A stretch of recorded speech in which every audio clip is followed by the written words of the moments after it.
de nuestro Señor Jesucristo según San Marcos. Faltaban 2 días para la Pascua y los ácimos. Los sumos sacerdotes y los escribas andaban buscando cómo prender a Jesús a traición y darle muerte. Pero decían: no durante las fiestas podrá amotinarse el pueblo. Estando Jesús en Betania, en casa de Simón, el leproso, sentado a la mesa, llegó una mujer con un frasco de perfume muy caro, de nardo puro. Quebró el frasco y se lo derramó sobre su cabeza. Algunos comentaban indignados: ¿A qué viene este derroche de perfume? Se podía haber vendido por más de 300 denarios para dárselo a los pobres. Y reprendían a la mujer, pero Jesús replicó: Dejadla, ¿por qué la molestáis? Lo que ha hecho conmigo está bien, porque los pobres los tenéis siempre con vosotros y podéis socorrerlos cuando queráis, pero a mí no me tenéis siempre. Ella ha hecho lo que podía. Se ha adelantado a embalsamar mi cuerpo para la sepultura.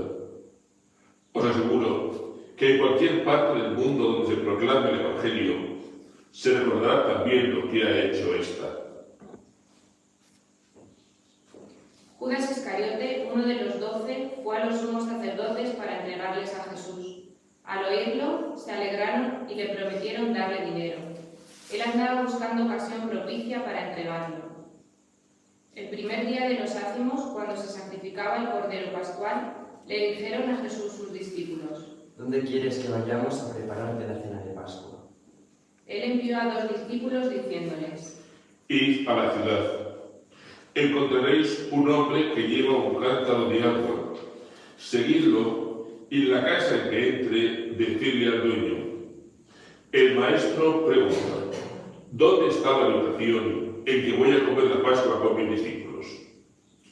Os enseñará una sala grande en el piso de arriba, arreglada con divanes. Preparadnos allí la cena. Los discípulos se marcharon, llegaron a la ciudad, encontraron lo que les había dicho y prepararon la Pascua. Al atardecer fue él con los 12. Mientras estaban a la mesa comiendo, dijo Jesús: Os aseguro que uno de vosotros me va a entregar, uno que está comiendo conmigo. Ellos comenzaron a entristecerse y a preguntarle uno tras otro. ¿Seré yo? Respondió: Uno de los 12, el que está mojando en la misma fuente que yo. El Hijo del Hombre se va como está escrito, pero hay del que va a entregar al Hijo del Hombre. Más le valdría no haber nacido. Mientras comían, Jesús tomó pan, y pronunciando la bendición lo partió y se lo dio diciendo: Tomad, esto es mi cuerpo. Después tomó el cáliz, pronunció la acción de gracias, se lo dio y todos bebieron. Y les dijo: Esta es mi sangre, sangre de la alianza derramada por todos. Os aseguro que no volveré a beber del fruto de la vid hasta el día que beba el vino nuevo en el reino de Dios. Después de cantar el himno, salieron para el monte de los olivos. Jesús les dijo: Todos vais a caer como está escrito. Heriré al pastor y se dispersarán las ovejas. Pero cuando resucite, iré antes que vosotros a Galilea. Pedro le replicó: Aunque todos caigan, yo no. Jesús le dice: Te aseguro que tú hoy esta noche, antes que el gallo cante 2 veces, me habrás negado 3. Pero él insistía. Aunque tenga que morir contigo, no te negaré. Y los demás decían lo mismo. Llegan a un huerto que llaman Getsemaní y dice a sus discípulos: Sentaos aquí mientras voy a orar. Se lleva consigo a Pedro, a Santiago y a Juan. Empezó a sentir espanto y angustia y les dice: Me muero de tristeza, quedaos aquí velando. Y, adelantándose un poco, cayó en tierra y rogaba que, si era posible, se alejase de él aquella hora, y decía: Abba, Padre, tú lo puedes todo, aparta de mí este cáliz. Pero no lo que yo quiero, sino lo que tú quieres. Vuelve y al encontrarlos dormidos dice a Pedro: Simón, ¿duermes? ¿No has podido velar ni una hora? Velad y orad para no caer en la tentación. El espíritu es decidido, pero la carne es débil. De nuevo se apartó y oraba repitiendo las mismas palabras. Volvió y los encontró otra vez dormidos, porque sus ojos se les cerraban, y no sabían qué contestarle. Vuelve por tercera vez y les dice: Ya podéis dormir y descansar. Basta, ha llegado la hora. Mirad que el Hijo del Hombre va a ser entregado en manos de los pecadores. Levantaos, vamos, ya está cerca el que me entrega. Todavía estaba hablando cuando se presenta Judas, uno de los 12, y con él gente con espadas y palos. Mandaba por los sumos sacerdotes, los escribas y los ancianos. El traidor les había dado una contraseña diciéndoles: Al que yo bese es él, prendedlo y conducidlo bien sujeto. Y en cuanto llegó, acercándosele, le dice: Rabí. Y lo besó. Ellos le echaron mano y lo prendieron, pero uno de los presentes, desenvainando la espada de un golpe, le cortó la oreja al criado del sumo sacerdote. Jesús tomó la palabra y les dijo: Habéis salido a prenderme con espadas y palos como a bandido. A diario os estaba enseñando en el templo y no me detuvisteis. Pero que se cumplan las Escrituras. Y todos lo abandonaron y huyeron. Lo iba siguiendo un muchacho envuelto solo en una sábana, y le echaron mano, pero él, soltando la sábana, se les escapó desnudo. Condujeron a Jesús a casa del sumo sacerdote, y se reunieron todos los sumos sacerdotes y los escribas y los ancianos. Pero lo fue siguiendo de lejos, hasta el interior del patio del sumo sacerdote, y se sentó con los criados a la lumbre para calentarse. Los sumos sacerdotes y el Sanedrín en pleno buscaban un testimonio contra Jesús, para condenarlo a muerte, y no lo encontraban, pues aunque muchos daban falso testimonio contra él, los testimonios no concordaban, y algunos, poniéndose en pie, daban falso testimonio contra él, diciendo: Nosotros le hemos oído decir: yo destruiré este templo, edificado por manos humanas. En 3 días construiré otro, no edificado por manos humanas. Pero ni siquiera en esto concordaban los testimonios. El sumo sacerdote, levantándose y poniéndose en el centro, preguntó a Jesús: ¿No tienes nada que responder? ¿Qué son estos cargos que presentan contra ti? Pero él callaba, sin dar respuesta. De nuevo le preguntó el sumo sacerdote: ¿Eres tú el Mesías, el Hijo del Bendito? Jesús contestó: Sí, lo soy.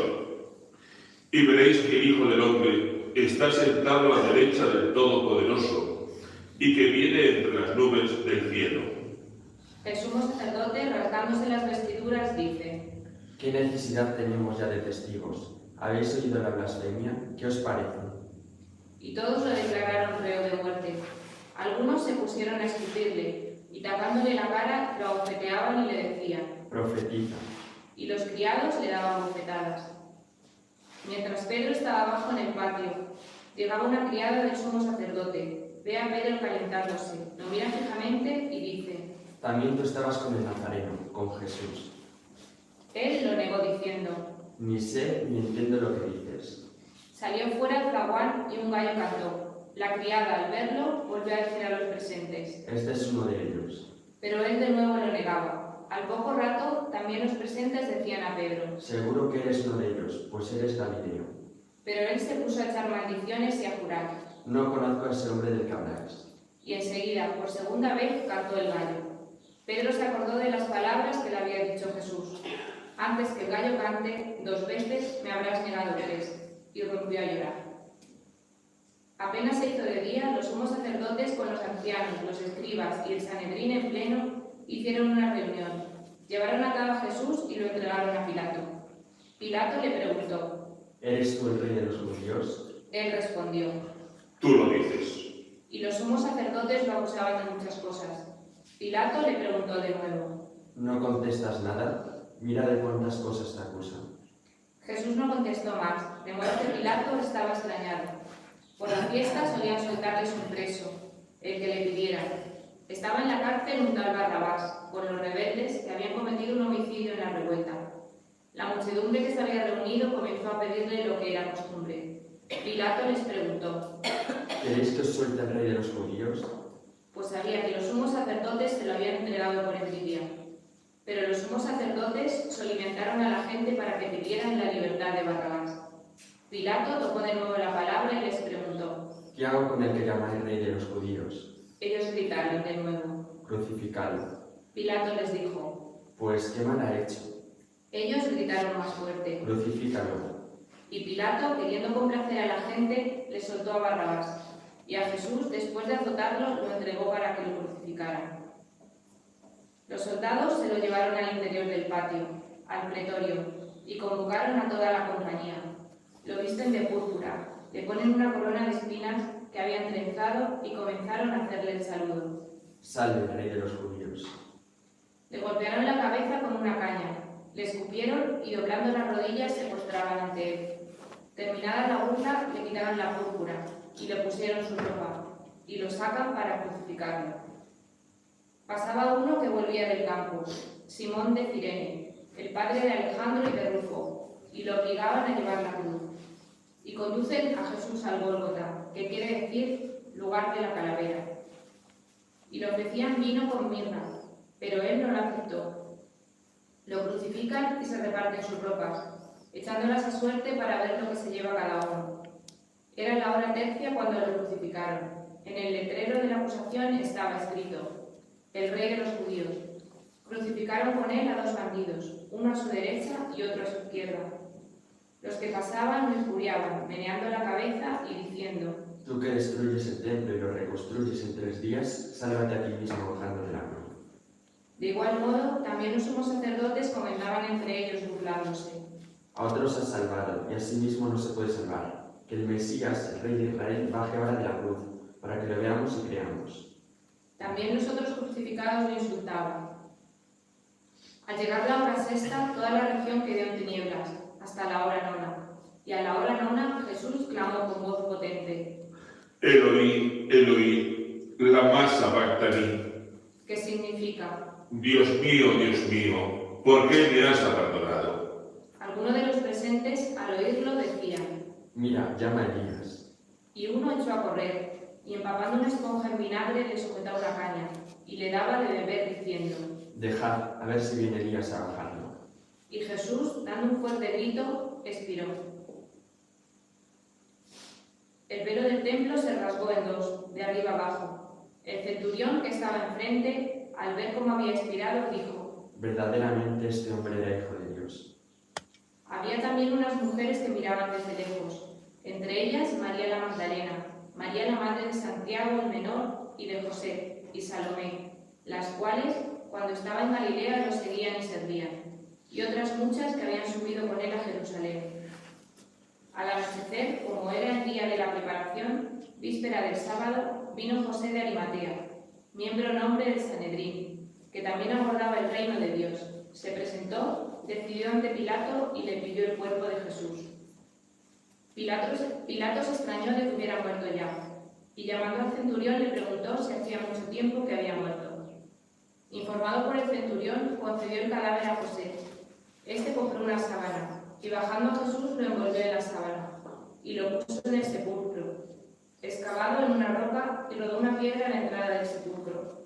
María Magdalena y María, la madre de José, observaban dónde lo ponían. Palabra del Señor. Gloria a ti, Señor Jesús.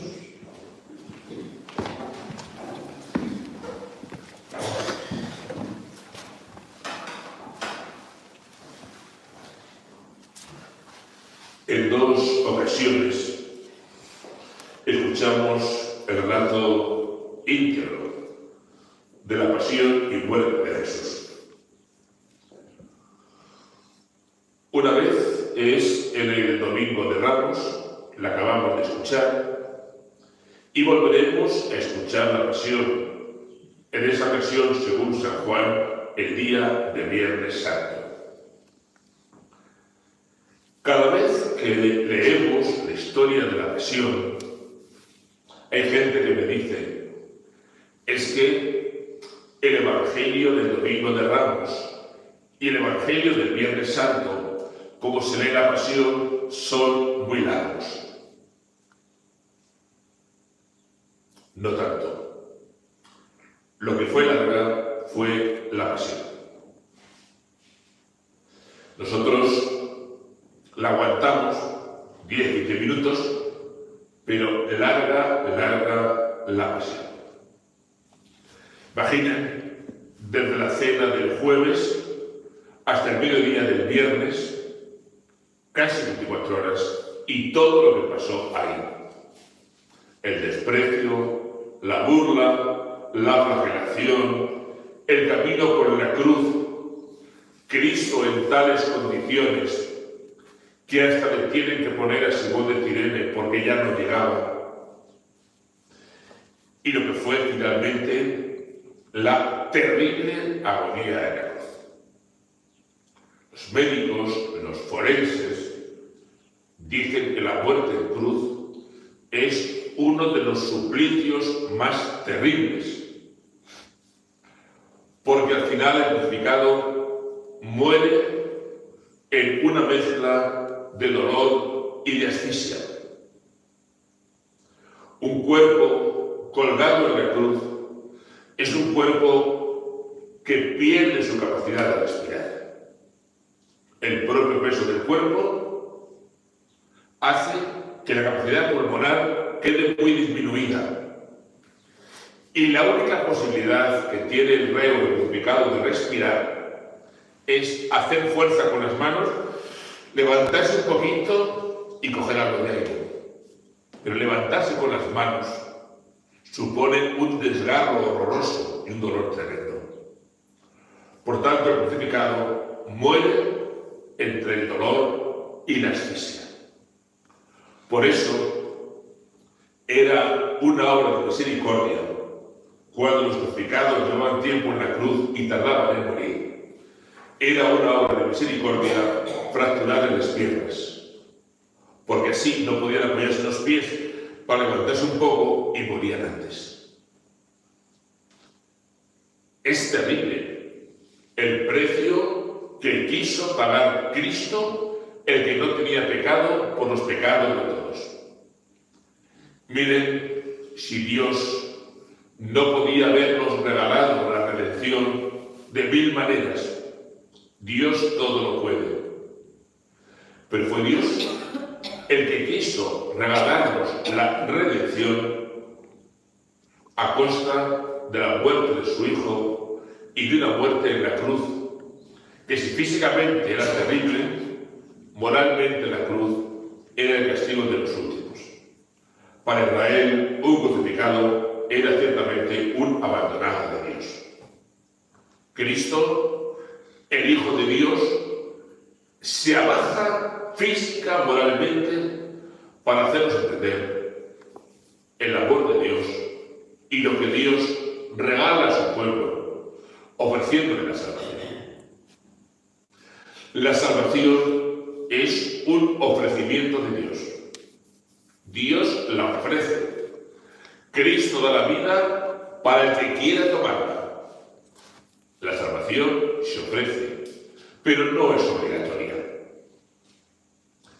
Alguna vez os he dicho que es realmente curioso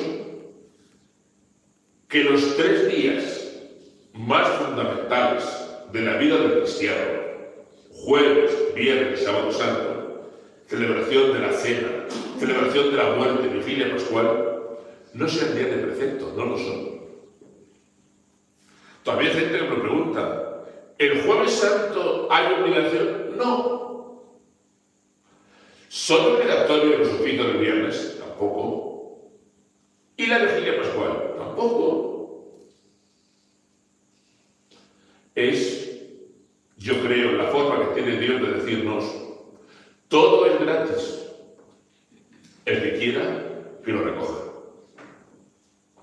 La última cena, gratis. La muerte es gratis. El gozo de la Pascua es gratis. El que quiera, que lo tome. El que no, que lo deje. Yo ciertamente os invito, me invito a que lo tomemos. Van a ser días intensos en los que se nos va a ofrecer la posibilidad de estar muy cerca de Jesús. Sabéis que, al igual que estos 2 años últimos, tendremos con nosotros unas familias de Reino Christi, vendrá con ellas el padre Diego, vendrán también 2 seminaristas, y por aquí, como estos años de atrás, pues irán apareciendo para acompañarnos, ayudarnos en la oración y ayudarnos en las celebraciones. Pero todo es gratis, ¿eh? Y nadie tiene obligación. El que viene, viene por amor y viene por responder a la entrega del Señor. Pero aquí nada se trata. Días bonitos en los que nos iremos encontrando. Las celebraciones las voy a repartir con el Padre Diego. Yo me encargaré del Jueves Santo y del Domingo de Pascua. El Padre Diego posiblemente celebrará el viernes de la vigilia. Pero bueno, ya sabéis que voy y vengo y paso y no me detengo. Feliz semana para todos y os animo a vivirla de verdad como tenemos que vivir a los creyentes, agradecidos, entregados por el gran amor de Cristo.